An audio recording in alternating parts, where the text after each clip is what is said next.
Olá, turma, segundo ano, bom? Sou Cristóvão, de Biologia.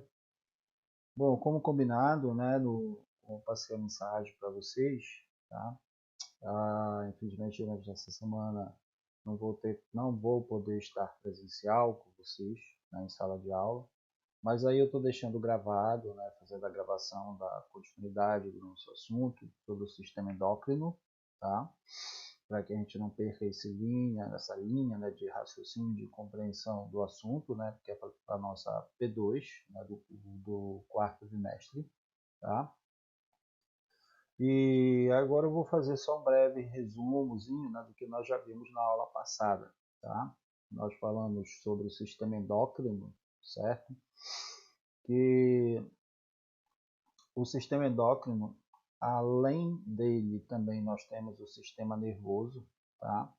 Que é responsável, né, por fazer o controle, digamos assim, né, um controle geral de todo o nosso organismo, né? Então, tanto o sistema endócrino quanto o sistema nervoso, né, são os dois principais sistemas aí que ajudam a coordenar, né, toda a movimentação mecânica dos órgãos, né, principalmente as sensações, as percepções, tá? Só que o sistema endócrino, né, assim como no impulso nervoso, como está informando aqui, né, que o sistema nervoso ele é de natureza eletroquímica, tá? Mas o sistema endócrino ele funciona, né, ele apresenta uma comunicação de natureza química, né? Ou seja, os diversos hormônios que são aí distribuídos e ofertados pelo nosso corpo para alguns organismos, eles têm composições químicas diferentes, certo? E esse hormônio, cada hormônio, ele tem uma célula-alvo específica, tá? Então ele não vai para um outro órgão diferente, né? Até porque na membrana plasmática, né, na membrana fosfolipídica, a membrana plasmática das nossas células que compõem os órgãos, né, eles possuem diversas proteínas e essas proteínas elas são as principais assim receptoras, né, de reconhecimento desses hormônios, tá? E esses hormônios, né, eles são desencadeados isso porque nessa natureza química, né, ela é desencadeada através desses hormônios, tá? O hormônio ele é lançado diretamente pelo sangue, né? A gente sabe que no sangue ele é responsável por transportar o oxigênio, nutrientes, né? E também hormônios, tá? São lançados diretamente na corrente sanguínea, onde vai atingir especificamente o órgão, né, e as suas células-alvo, tá bom? Cada hormônio ele é formado por moléculas bastante diferentes, certo? E é transportado pelo corpo e vai desencadear uma certa resposta, né? Uma resposta funcional, digamos assim, né, daquele órgão específico, tá bom? Bom, e alguns hormônios, né, eles são produzidos, né? A, a nós temos aí, né, células, né, endócrinas, temos células exócrinas e temos as células mistas ou afígnas, tá? Falamos que as células endócrinas, né, no caso, elas liberam hormônio para dentro, né, para si mesmo. Células exócrinas liberam para outros órgãos, né? E as células mistas ou afígnas, elas fazem os dois sistemas, né? Tanto libera o hormônio para fora quanto para dentro, né? Dentro de si mesmo, tá bom? E aqui na imagem da apostila, né, nós temos, né, o hipotálamo, certo? Que se encontra lá, presente no sistema nervoso. E nós temos a hipófise, né, que a hipófise ela tem duas regiões, né, a adenohipófise e a neurohipófise. Cada uma dessas regiões aí, anterior e posterior, vai ser responsável por desencadear, né, várias respostas hormonais nos outros órgãos, né, que compõem o nosso sistema endócrino, tá? Então nós temos aqui a tireoide também, que é uma glândula endócrina, a paratireoide, né, que se encontra presente, né, dentro da tireoide, as glândulas suprarrenais, glândulas do pâncreas, Alguns livros didáticos, né, não costumam colocar como os testículos e ovários como dentro do sistema endócrino, né? Mas por entendermos, né, que eles liberam hormônios que vão, por exemplo, testículo, né, vai liberar aí a testosterona, que vai desenvolver o corpo, né, o organismo masculino aí apresentando as características sexuais secundárias, tá? E o ovário, né, da mulher também, né, que libera o estrogênio, progesterona, que também vai auxiliar no desenvolvimento das características sexuais secundárias da mulher, tá? Desenvolvimento dos seios, acumular gordura, desenvolver o útero, né, preparar o útero aí para uma possível gestação, né, e assim por diante, coisa que já vimos antes, tá?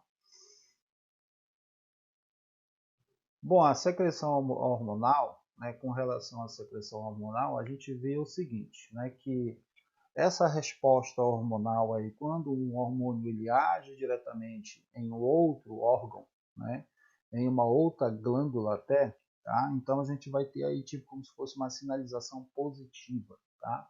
Mas pode acontecer que, né, esse órgão-alvo ele desencadeie uma resposta negativa, né, digamos assim, inibindo o órgão de onde veio, né, inicialmente aquele hormônio, né? Então, quando a gente tem um processo, né, por exemplo, aqui que ele dá na apostila de vocês, a hipófise, ela libera um hormônio TSH, que é justamente o hormônio que estimula a tireoide, tá?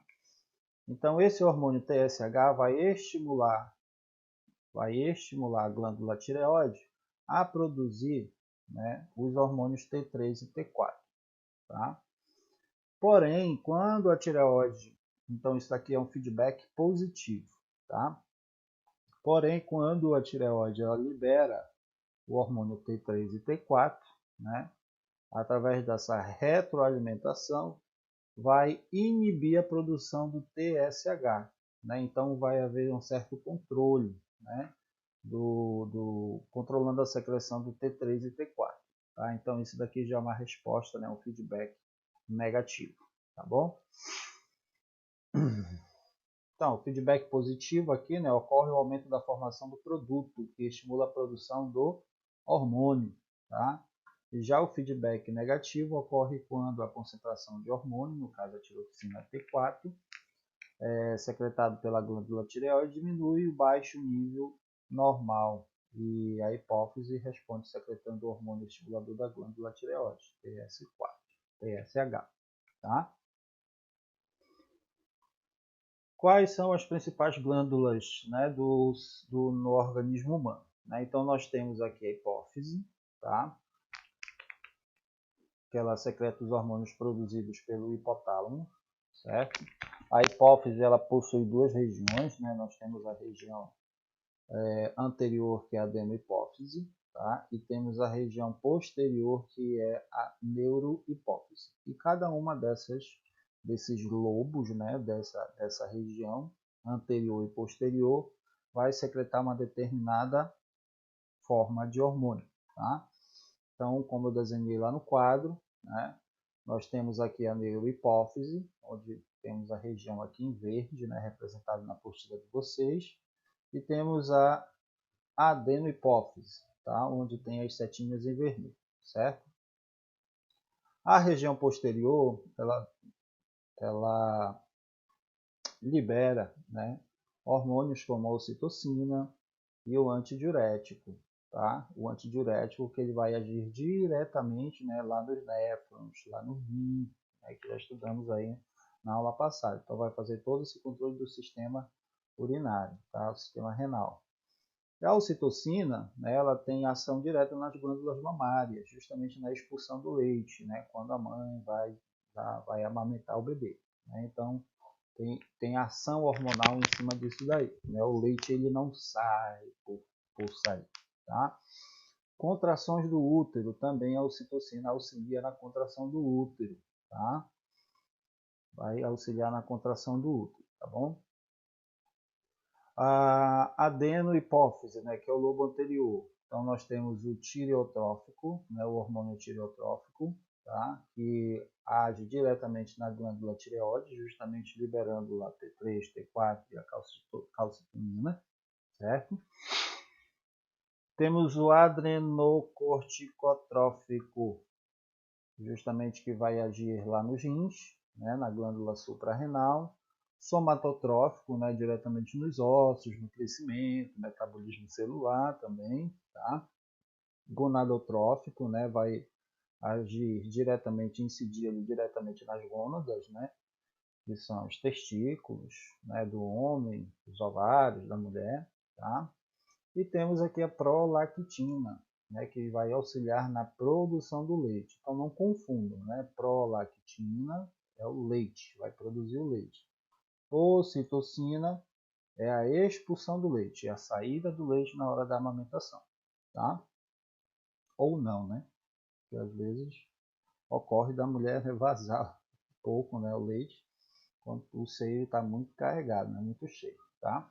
E aqui temos uma tabelinha, né, falando, né, do TSH, que é o tireotrófico, que vai estimular a glândula tireoide a secretar os seus hormônios, adrenocorticotrófico, ACTH, principalmente a região do córtex, né, suprarrenal, prolactina ou lactogênico, né, PRL, vai estimular o desenvolvimento das glândulas mamárias e produção do leite. Somatotrófico, tá? Atua na variedade de vários tecidos, vai determinar o crescimento do organismo, né? Vai provocar o alongamento dos ossos, né? Ou seja, vai desenvolver a pessoa, né? A crescer, se desenvolver, né? Vai estimular a síntese de proteínas e também desenvolver os músculos, tá?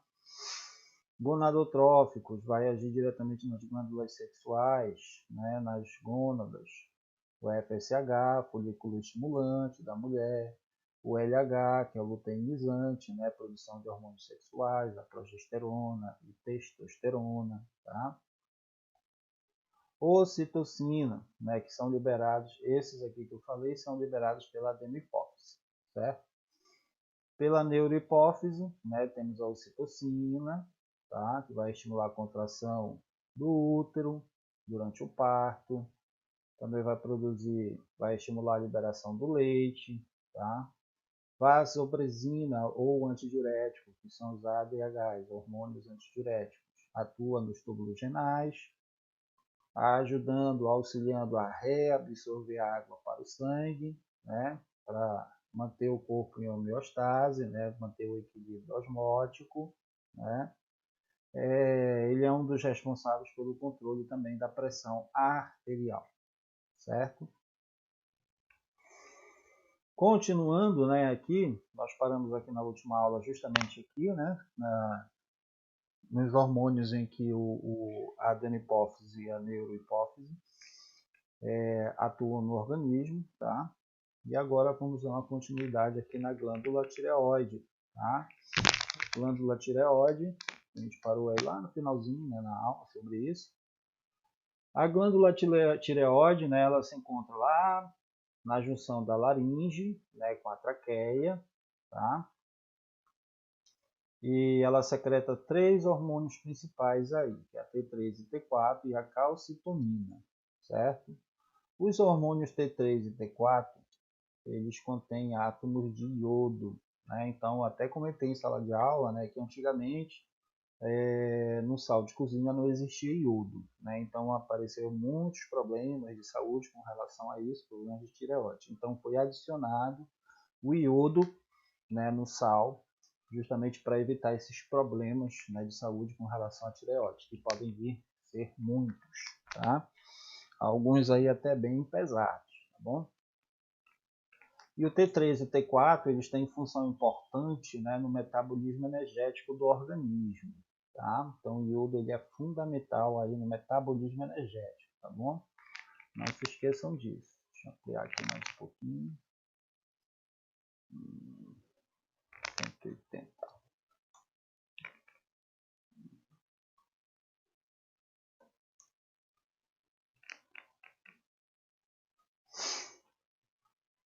Ele é importante, né, no metabolismo energético justamente para fazer a ativação das mitocôndrias. Aí você imagina só, se não tiver iodo, o que é que acontece com a pessoa? Vai dar preguiça, sonolência, né? E por aí vai, tá?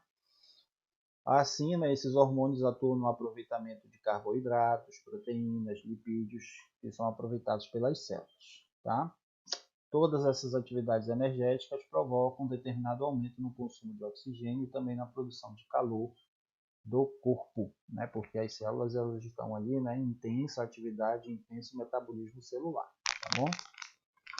Os principais alimentos ricos em iodo são peixes marinhos, ostras, mariscos, lagostas e algas marinhas, tá? Ele também pode ser o iodo consumido ou obtido pelo tempero dos alimentos com sal iodado.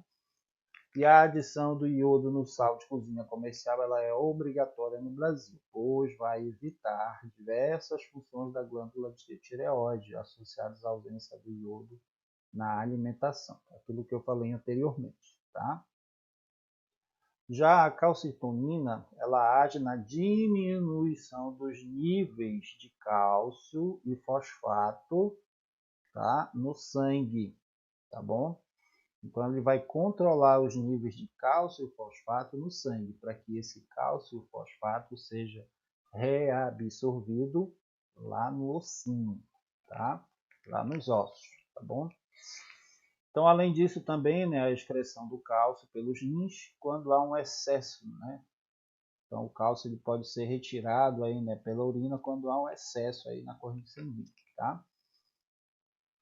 Quando é que ocorrem os problemas de saúde em relação à tireoide? Pode ser de duas formas: hipertireoidismo, tá? E temos o hipotireoidismo.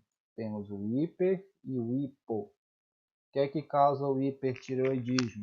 Ele vai provocar o bócio exoftálmico, ou seja, os olhos arregalados, tá?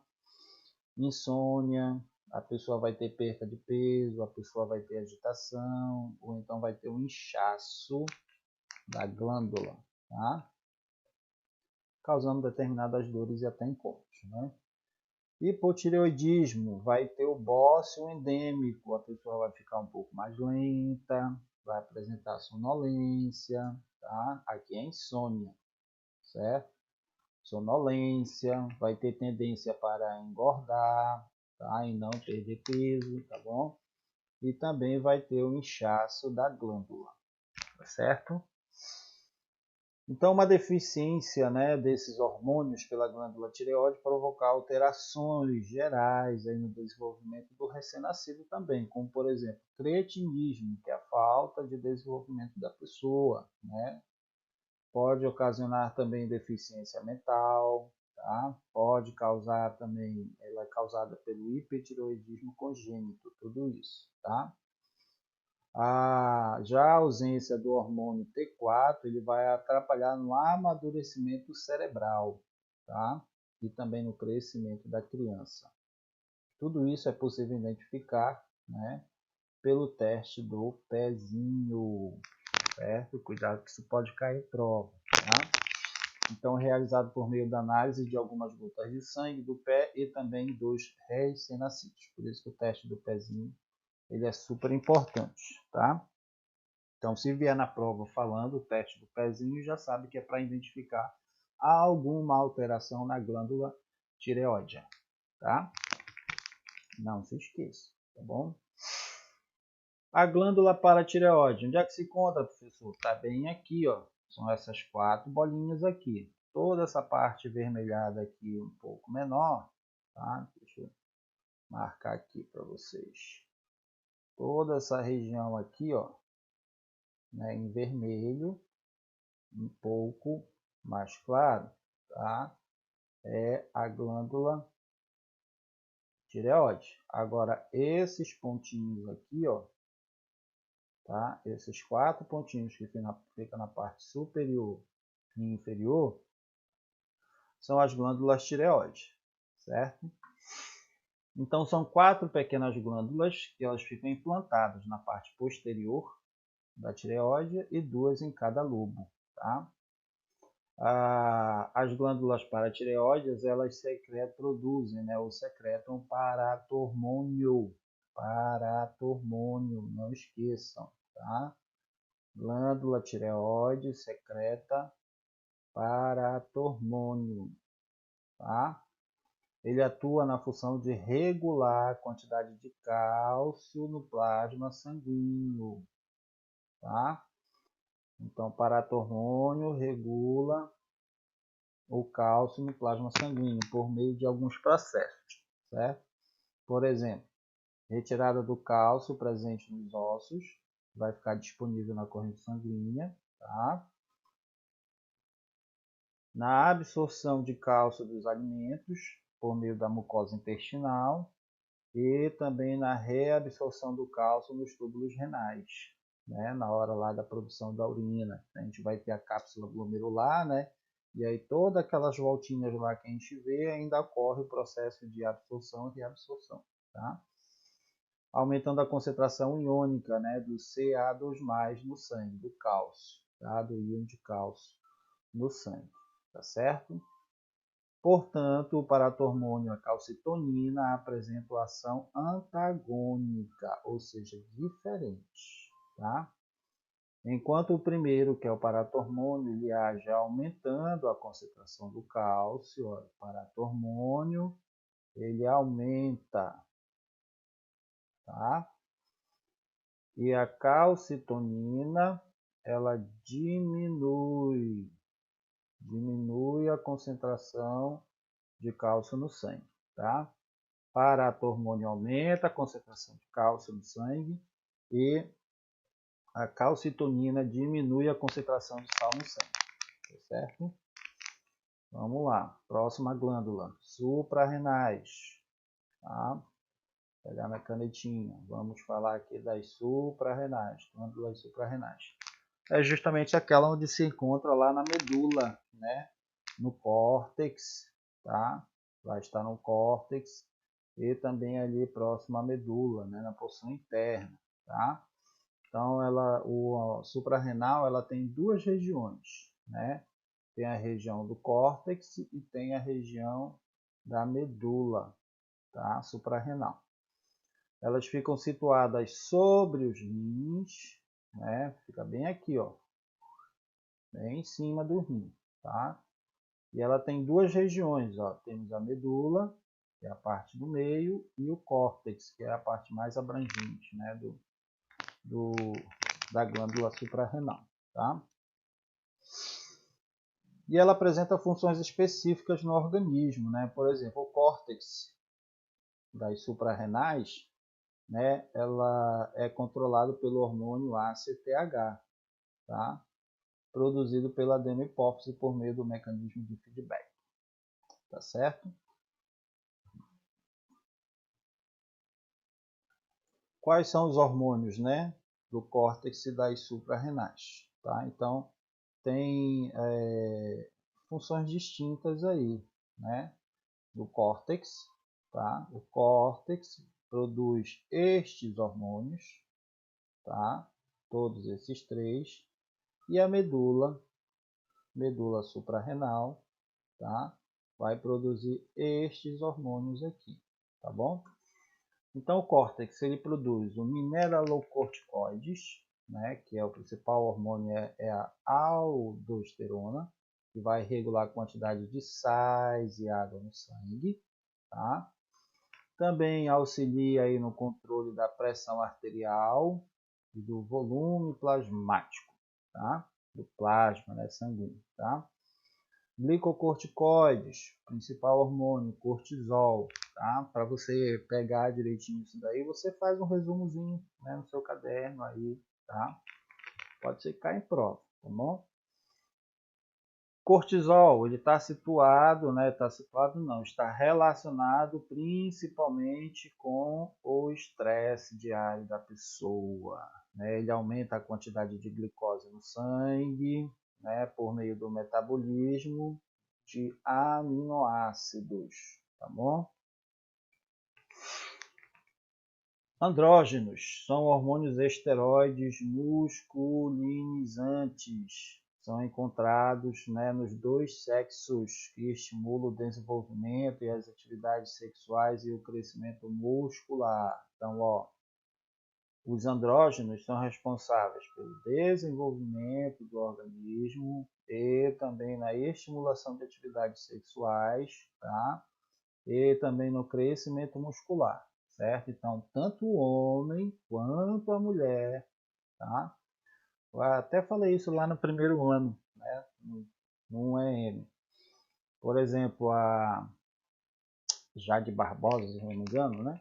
A mulher do Belo, né? Que ela é um corpo bem maior do que o dele, né? Então ela tem muita produção de andrógeno, né? Porque o corpo dela é totalmente musculoso, tá? Não esqueça disso, tá bom? Os andrógenos são produzidos, né, em pequenas quantidades pelas suprarrenais, pois a grande produção de esteroides sexuais ocorre principalmente pelas gônadas, tá? Vou voltar aqui. O hormônio da medula, né? Quais são os hormônios aí da medula suprarrenal? Nós temos a adrenalina, a medula suprarrenal produz a adrenalina e noradrenalina, tá? Esses hormônios eles são secretados devido à resposta de estímulos nervosos, né? Por exemplo, durante situações de emergência, tá? Em situações de fuga, né? De estresse, tá? Que acaba provocando alteração nos batimentos cardíacos, a pessoa vai acabar suando um pouco mais, né? Que é a sudorese, vai ter um aumento da pressão arterial, né? Porque a pessoa está ali correndo do bandido, digamos assim, né? E o coração está bombando, tá?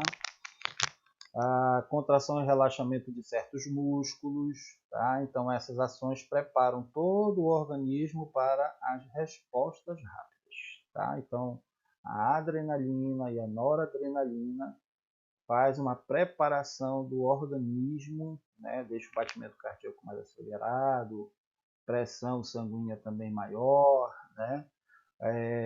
Em situação de estresse, a pessoa acaba suando, tá? Então, o corpo ele já fica preparado para qualquer tipo de agitação ou estresse, tá bom? Pâncreas, né? Nossa próxima glândula aí, o pâncreas, prestem bem atenção, o pâncreas ele é uma glândula anfícrina, ou seja, ele libera hormônio tanto para ele mesmo, internamente, como também para outros órgãos, tá? Ele fica situado aonde? Logo abaixo do estômago, tá? Então, o pâncreas é uma glândula fícrina, né? E fica situado abaixo do estômago, não é acima do estômago. Tá aqui ele, ó, o pâncreas. Toda essa região bem aqui, ó, onde eu estou circulando agora, tá? É o estômago. Deixa eu voltar. Então aqui, ó, nós temos o estômago, né? E o pâncreas está bem aqui, ó, tá? Então a atividade exócrina, ou seja, para fora, justamente o pâncreas ele vai secretar, né, o suco pancreático, tá? Por meio do canal pancreático, né, que é ligado ao duodeno, que é a primeira porção do intestino delgado, tá? Então o suco pancreático ele vai cair aonde? Lá na primeira parte do intestino delgado, que é o duodeno, tá? Então ele vai secretar o hormônio ali, tá? A atividade exócrina. Então, se vier na prova, a atividade exócrina do pâncreas é liberar o hormônio para o estômago? Não. Tá? Então, está errado. É para bile? Não. É para o jejum? Também não. É para o duodeno? Também não. Tá? Quer dizer, para o duodeno é, né? É para o ilho, né, no caso. Tá? Já a função endócrina, né, deve-se à produção de hormônio, que é a insulina e o glucagon. Tá? Então, endocrinamente, né, para ele libera hormônios como a insulina e o glucagon, tá? Através de células unidas denominadas de ilhotas pancreáticas. Então, ó, são as células chamadas de ilhotas pancreáticas, essas células que estão dentro do pâncreas, produzem o que? A insulina e o glucagon, tá? Elas são inervadas, né, por meio do sistema nervoso, então tem, né, digamos assim, conexão direta, né, com o sistema nervoso autônomo, tá? Tanto a insulina quanto o glucagon, ele atua no controle da glicose no sangue, certo? Então, a função aí das ilhotas pancreáticas é produzir a insulina e o glucagon, tá? E a insulina e o glucagon vão controlar os níveis de glicose na corrente sanguínea, tá? A consequência disso, né, se caso não ocorrer de forma adequada, né, é justamente as famosas diabetes, tá? Então, por exemplo, a disfunção, né, a disfunção da produção de insulina, tá?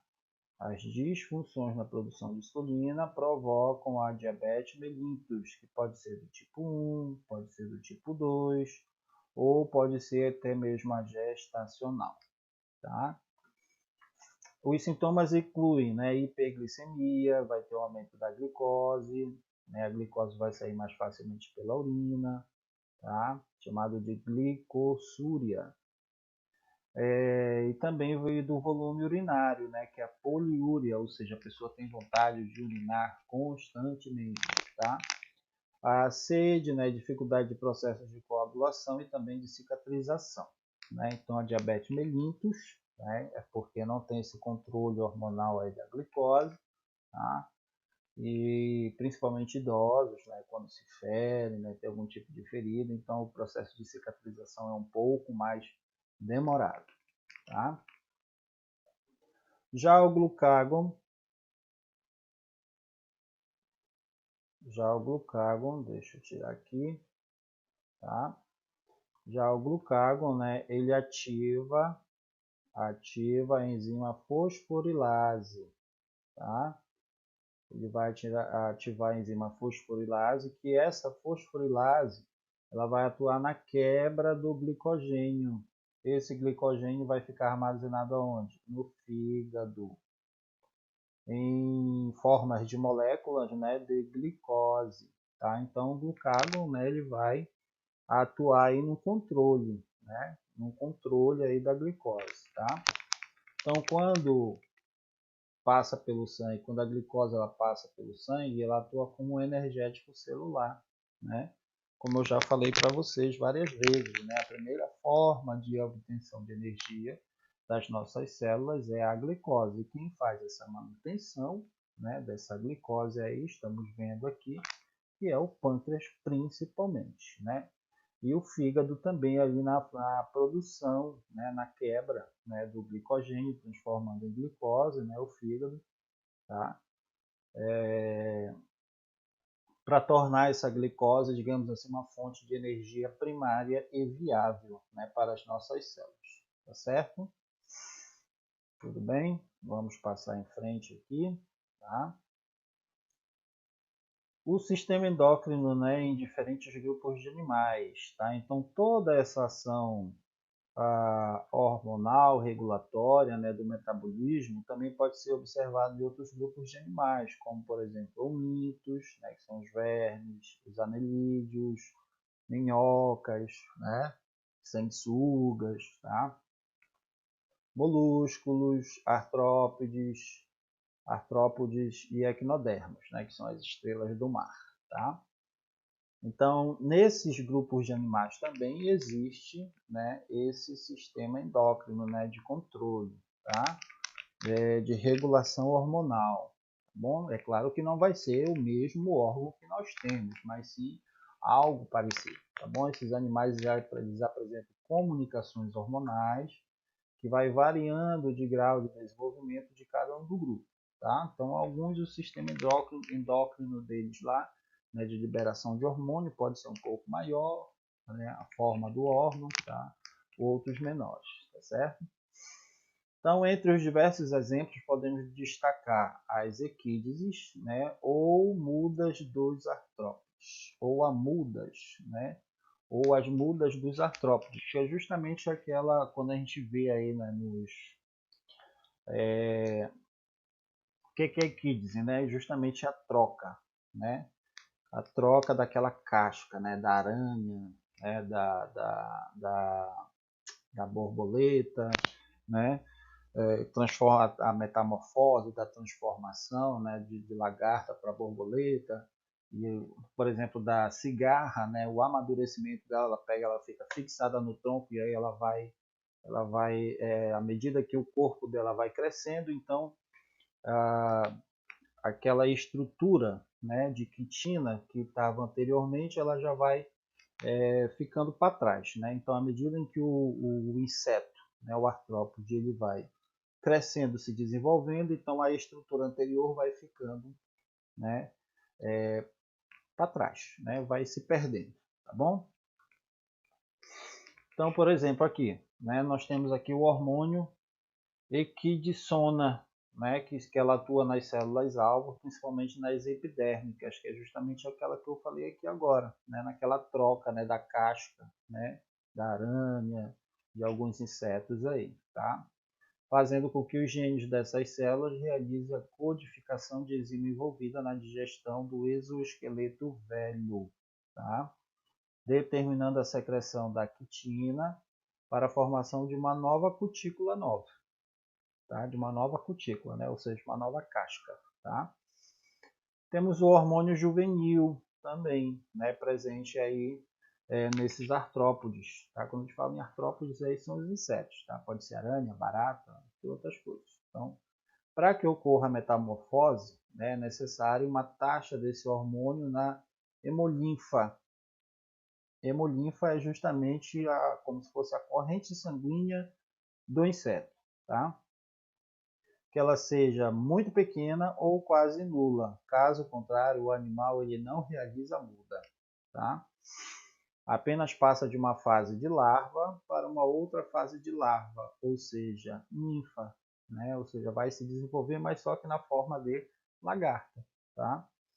Quando para isso, né, os níveis, né, eles têm que estar baixos. Tá? Então, quando os níveis do hormônio juvenil diminuem, o animal ele passa, né, de ninfa para adulto ou de larva para crisalida, né, que no caso é a pulpa. Tá? Então temos o hormônio juvenil e temos o hormônio equidisona. Tá bom? E aí nós temos uma atividade, né, para que vocês realizem. Tá bom? Atividade aqui, deixa eu ver quantas questões tem, diminuir aqui para vocês não olharem a resposta.